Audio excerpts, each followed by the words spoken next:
threw him to God who loved him so. Amadeus. Amadeus.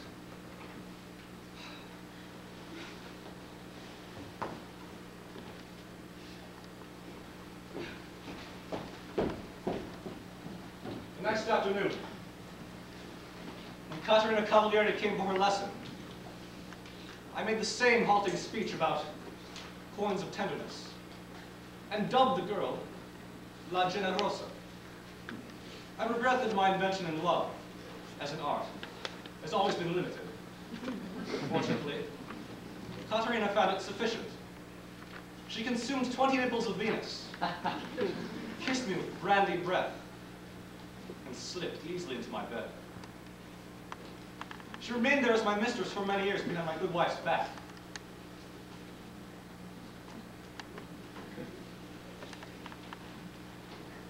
And I soon erased in sweat the sense of his body, creatures preceding me.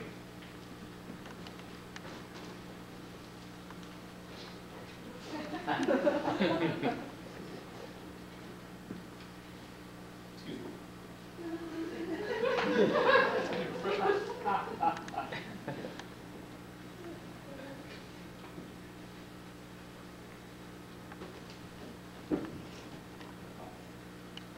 So much for my vow of sexual virtue. The next afternoon, I went to the palace and recommended a man of no talent whatsoever to instruct the Princess Elizabeth. So much for my vow of social virtue.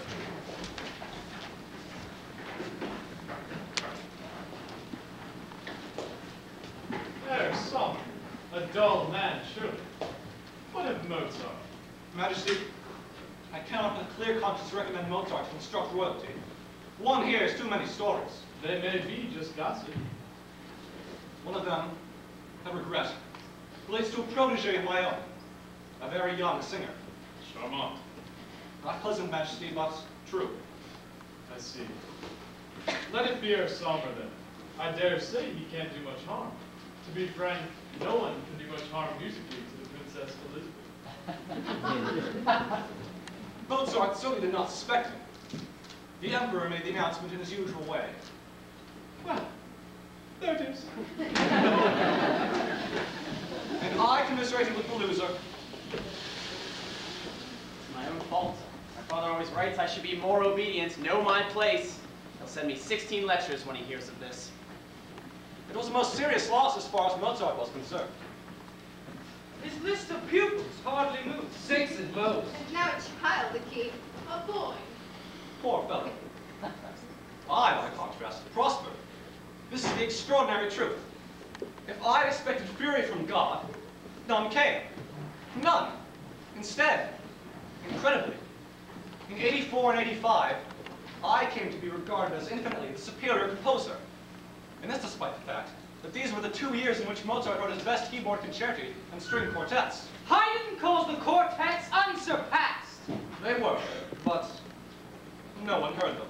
Van Sweden called the concerti sublime. They were, but no one noticed.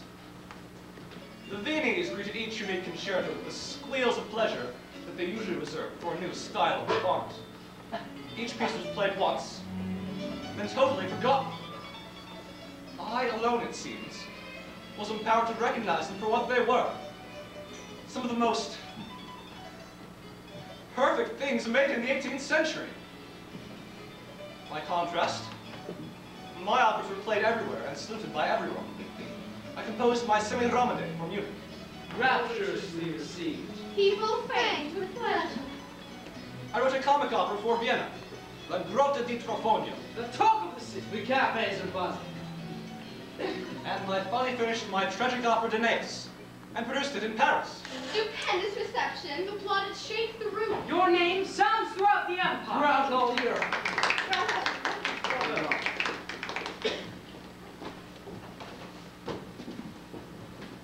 It was incomprehensible, almost as if I were being pushed deliberately from triumph to triumph. I filled my head with golden opinions. Yes, and this house with golden furniture.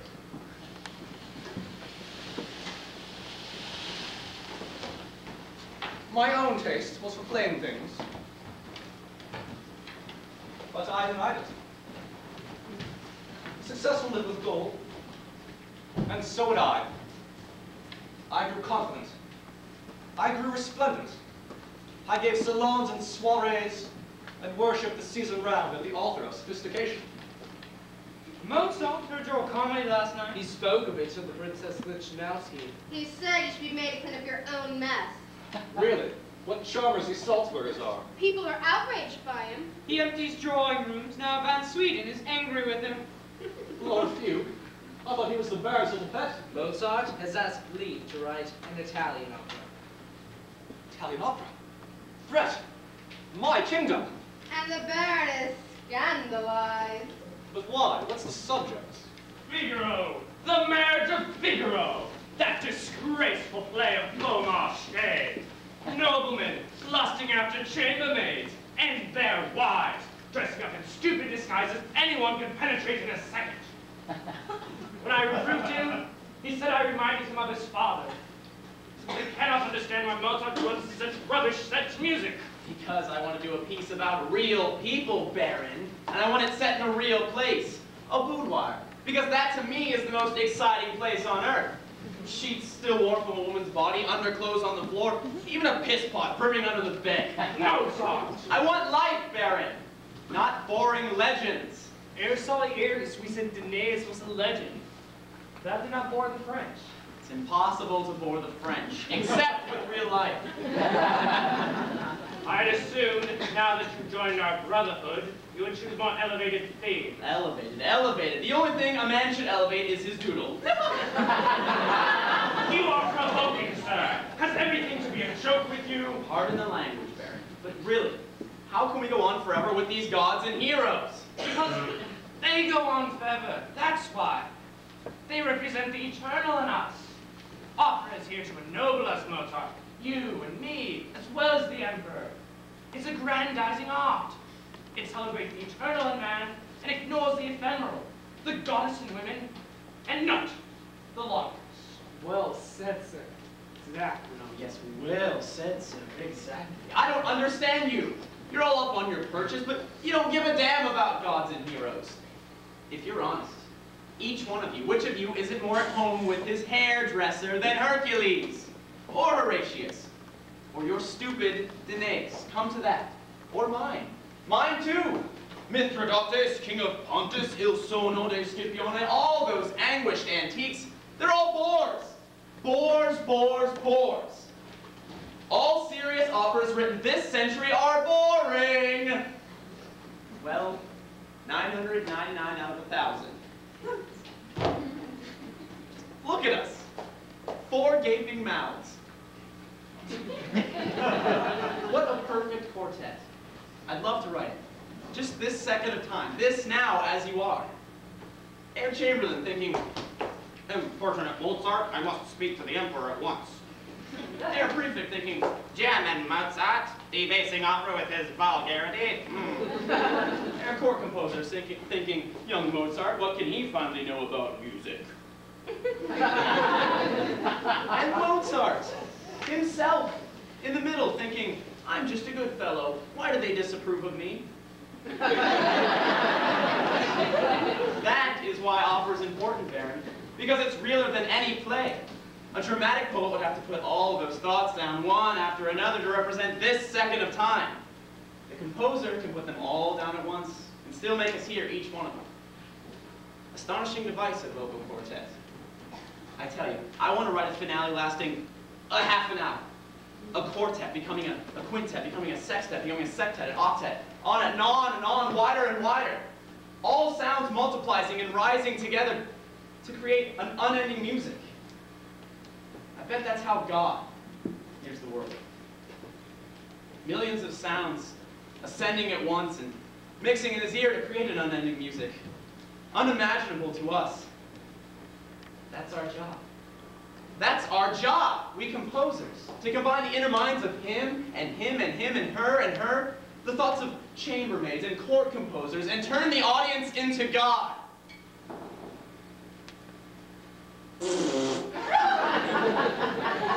Forgive me, I talk nonsense all day. It's incurable. Ask Stanzi. My tongue is stupid. My heart isn't. No, you're a good man, under all your nonsense. He'll make a fine new edition, won't he, Salieri? Better than I, Baron. Just try, my friend, to be more serious with your gifts. Buona fortuna, also. Grazie, signor. Quit frowning, Air Chamberlain. I'm a jackass. It's easy to be friends with a jackass. Just shake his hoof. Yeehaw! Tell the Emperor his opera is finished.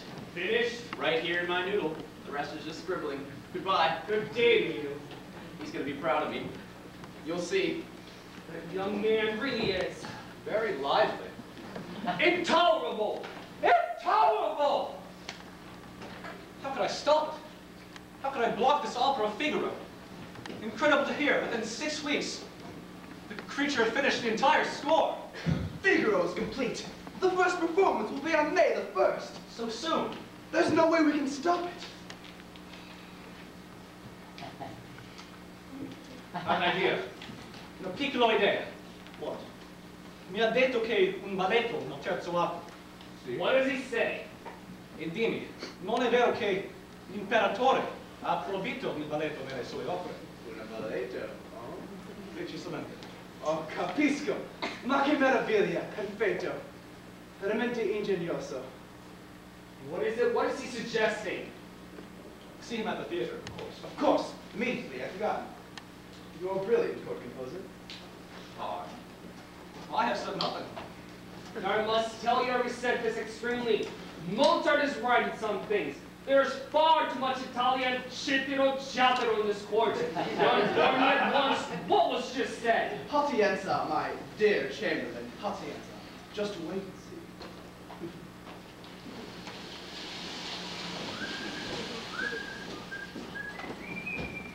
Mozart. Mozart. Yes, Herr Director. A word with you, please. Right away. Certainly. What is it? I would like to see your score of Figaro. Oh, yes. Why? Just bring it here to me. Into my hand, please. Now tell me, did you not know that His Majesty has expressly forbidden ballet in his operas, Ballet?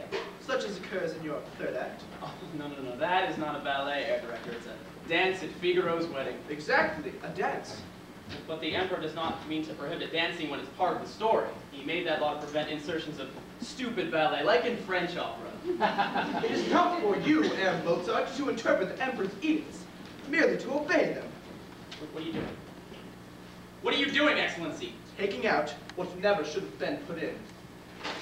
No, if all that goes, there'll be a hole right in the climax of my story. Salieri. This is Salieri's idea. Don't be absurd. How could he have known? Had God given him the idea? It's a conspiracy. I can smell it. It's a conspiracy! Control yourself. Well, what can I do? The first performance is 2 days off. Write it over. That's your forte, is it not? Writing at speed? Not when the music's perfect. Not when it's absolutely perfect as it is. I shall appeal to the Emperor. I'll go to him at once. I'll hold a rehearsal especially for him. The Emperor does not attend rehearsals. Oh, he'll attend this one. Make no mistake, he'll come to this one, and then he'll deal with you. This issue is simple. Write your act again today, or withdraw the opera. That's final. You piss pot. I'll hold a rehearsal, you'll see. The Emperor will come, you'll see. I'm forbidden. But of course you know already. Know what? No matter. Permit me, Mozart. Allow me to talk to the Emperor. Ask him to attend a rehearsal. You wouldn't. I cannot promise that he'll come, but I can try. Sir. Good day. Needless to say, I did nothing whatever in the matter. Yet, to my total stupefaction, in the middle of the last rehearsal of Figaro the very next day, Bets and fireworks. Bets and fireworks. Gentlemen, good afternoon. entirely against his usual practice, the Emperor appeared. I can't wait for this, Mozart, I assure you. Je propose de Murphy. Oh, Majesty. What did this mean? Was this proof that God had finally decided to defend Mozart against me? Was he engaging with me at last? I'm so grateful to you, I cannot express it. Say nothing.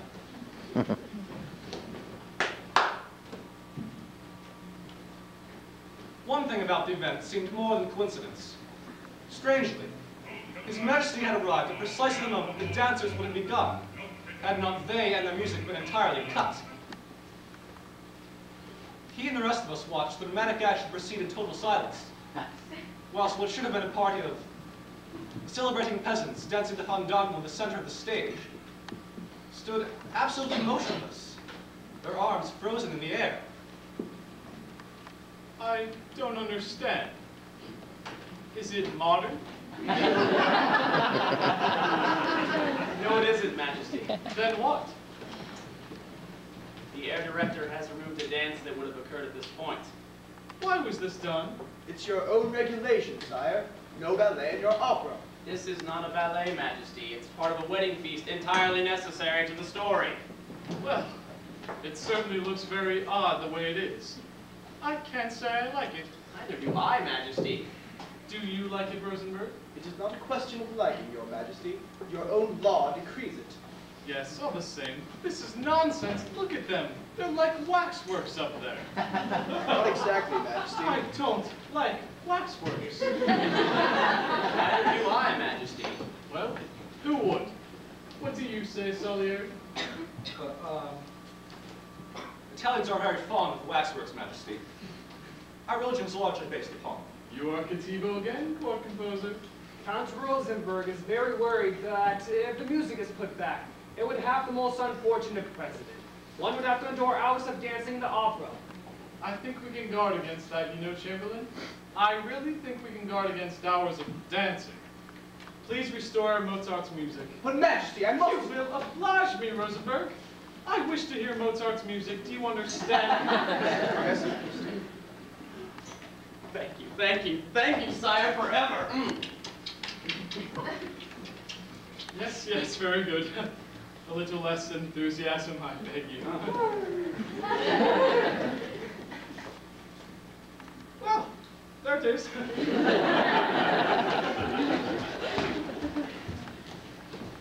And so, Figaro was produced in spite of all my efforts.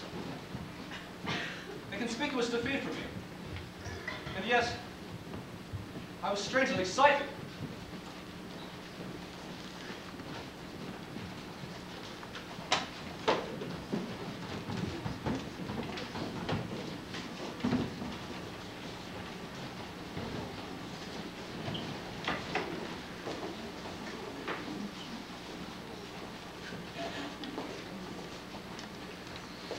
I watched it happen on May the 1st, 1786.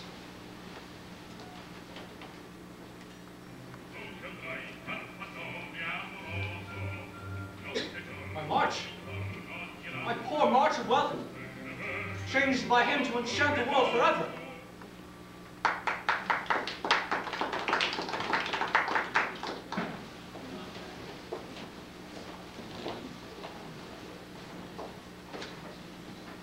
Almost in your style, that last bit. But more vulgar, of course. Far more obvious than you would ever be. Exactly.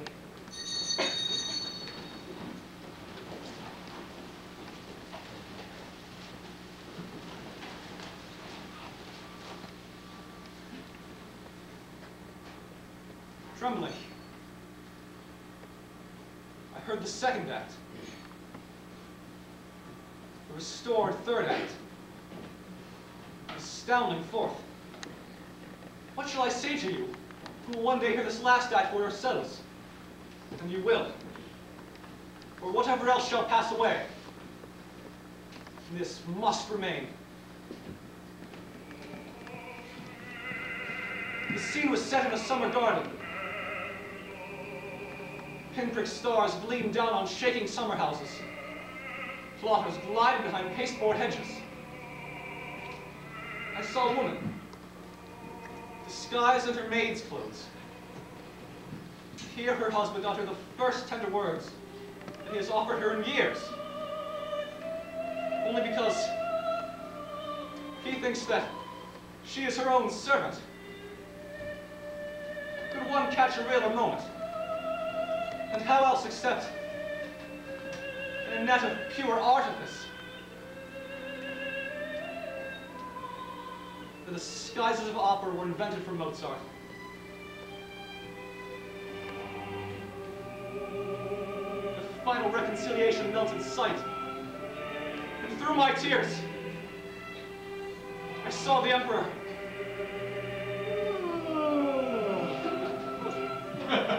Yawn.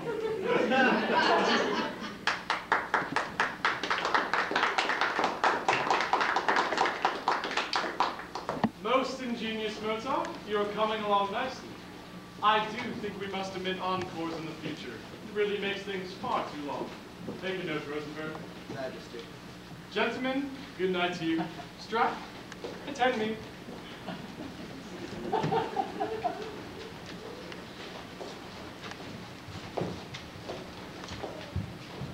What do you think? I think I'm coming along nicely. I think the piece is extraordinary. I think it is marvelous. Yes. I'll tell you what it is. It's the best opera yet written. And only I could have done it. No one else living. Rosenberg is furious. He'll never forgive Mozart. He'll do anything to get back to him. And so, it would not be too hard to get the piece cancelled. I saw to it, through the person of a resentful director, that in the entire year, Figaro was played only 9 times. My defeat finally turned into victory. And God's response to my challenge remains inscrutable as ever. Was he taking any notice of me at all? Withdrawn. Absolutely no plans for its revival. I commiserate with you, my friend, but if the public does not like one's work, one has to accept the fact gracefully. And certainly, they did not. It's too complicated. Too tiresome. All those weird harmonies, and never a good bang at the end of song, so you know when to clap. Obviously, I would not need to plot too hard against operas in future. I must concentrate on the man. I decided to see him as much as possible, to learn all I could of his weaknesses. I'll go to England. England loves music. That's the answer. We were yet again in the library of the Baroness Waldstock, that room fated to be the scene of ghastly encounters between us. And again, the compensating Kreml mascarpone. I went to England when I was a boy. They absolutely adored me there. I had more kisses than you had cakes. When I was a boy, people loved me. Perhaps they will again. Why don't you go to London and try? Because I have a wife and a child and no money. I wrote to Papa to take the boy off my hands just for a few months so I could go, and he refused. He's a bitter man, of course. After he finished showing me off around Europe, he never went anywhere himself. He just stayed up in Salzburg year after year, kissing the ring of the archbishop and lecturing me. The real thing is, you see, he's jealous. Under everything, he's jealous of me. He'll never forgive me for being cleverer than he is. I'll tell you a secret. Leopold Mozart is just a jealous, dried-up old turd, and I actually detest him. Leopold Mozart. Leopold Mozart. Leopold Mozart is dead.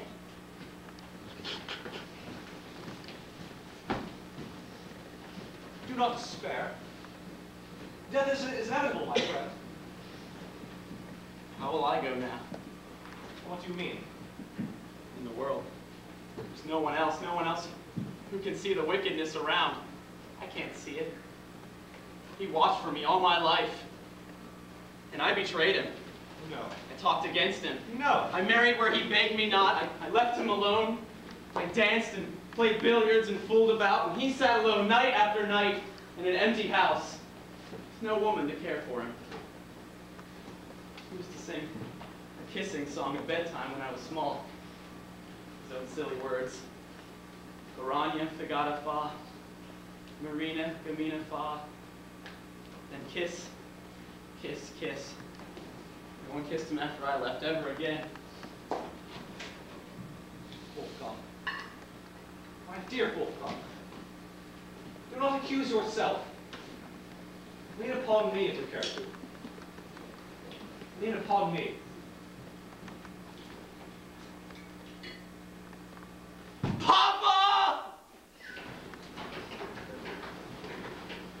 So rose the Ghost Father in his next opera, Don Giovanni.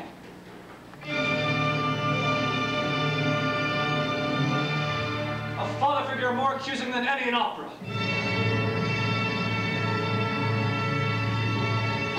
So rose the figure of a guilty libertine cast into hell. I looked on astounded, as he from his ordinary life made his art. We were both ordinary men, he and I. And yet, while he from the ordinary created legends, I from legends created only the ordinary. Could I not have stopped my war, shown him some pity? Of course, my friends, at any time. If he above had shown me one drop of it, every time I set to work I prayed. I still prayed, you understand. Make this one good in my ears. Just this one. One. Would he ever? I heard my music cold at convention. Not one breath of spirit had lifted off the shallows. And I heard his, month after month, the spirit singing through it unstoppable to my ears alone. Grant this to me. Grant this to me. No, no, no. I do not need you, Salieri. I have Mozart. Better for you to stay silent. The creature's gleeful snigger was the laughter of God. I had to end it. But how? Destitution. Reduce the man to destitution. Starve out the God.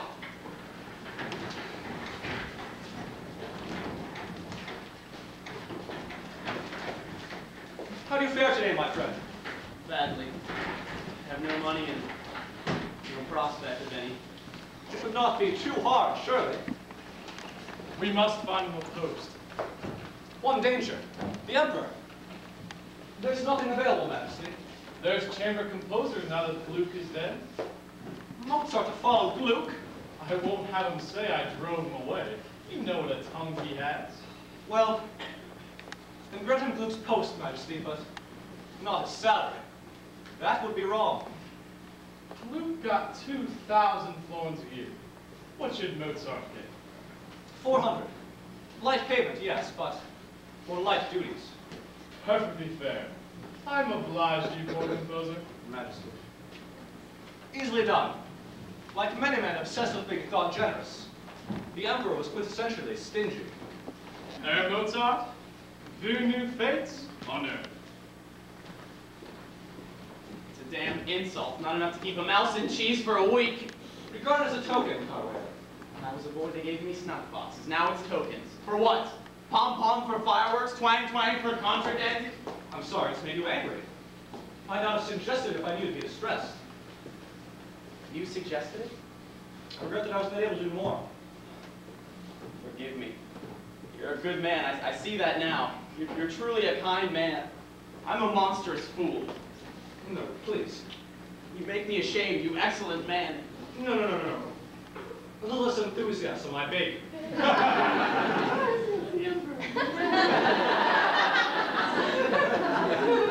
shall see you again soon. Of course. Want to visit me? I will. I promise. My friend. My new friend.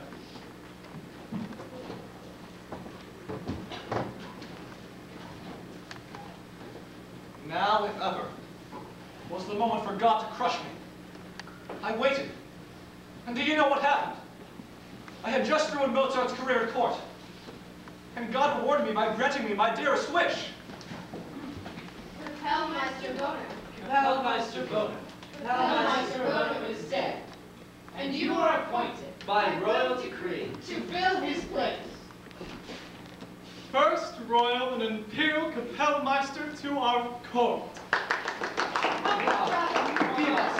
Well done, Salieri. To Salieri. There it is. I was now truly alarmed. How long would I go unpunished?